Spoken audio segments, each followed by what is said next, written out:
Sarah with House Copper, and today, even though this says cooking in copper, we're actually going to talk about what not to do in tin-lined copper cookware.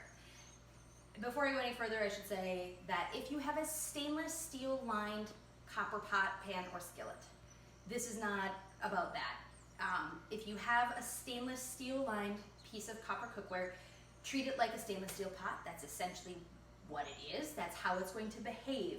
The interior lining is basically a stainless steel cooking pot. Congratulations, you treat it like a stainless steel pot with a pretty outside, and but it's going to behave like that when you're cooking. So this is specifically for what not to do if you have a tin-lined copper pot or pan. Second thing, if your piece is this dark, do not cook in this without cleaning it. You can do it with soap, water. I have a couple other remedies I've put out there on my blog on how to clean it with baking soda, how to use vinegar, how to use different scrubbies, things like that. But this is a little dirty. Don't cook in this. It's over oxidized and it's still safe. There's no copper coming through, but I would definitely clean this tin out before cooking in it. This is when I have to refurbish for someone.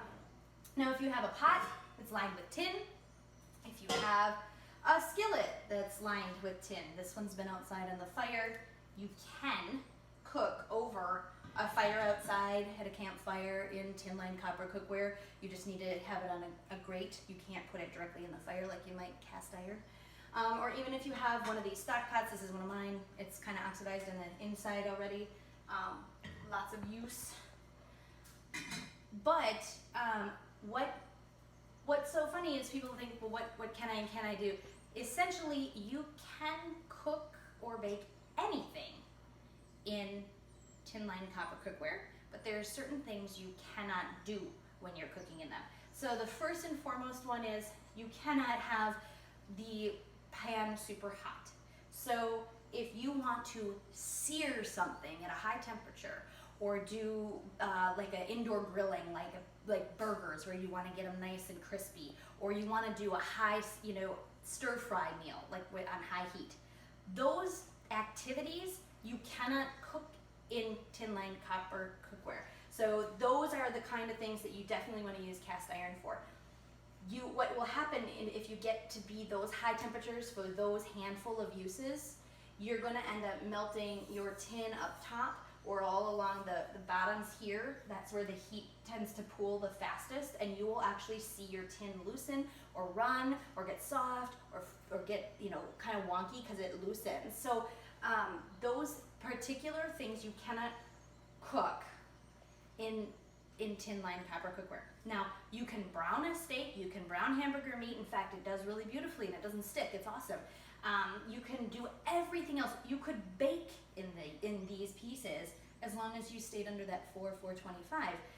If you're making some sort of bread pudding or something, you can do that in this because you're cooking at 350. I still prefer to bake in cast iron as opposed to copper, but you certainly could do that.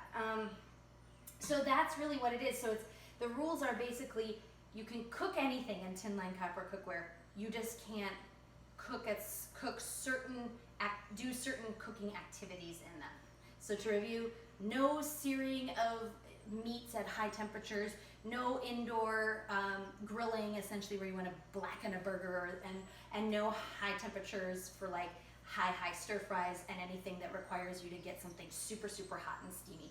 Those things are best done cast steel, cast iron, or your wok or whatever.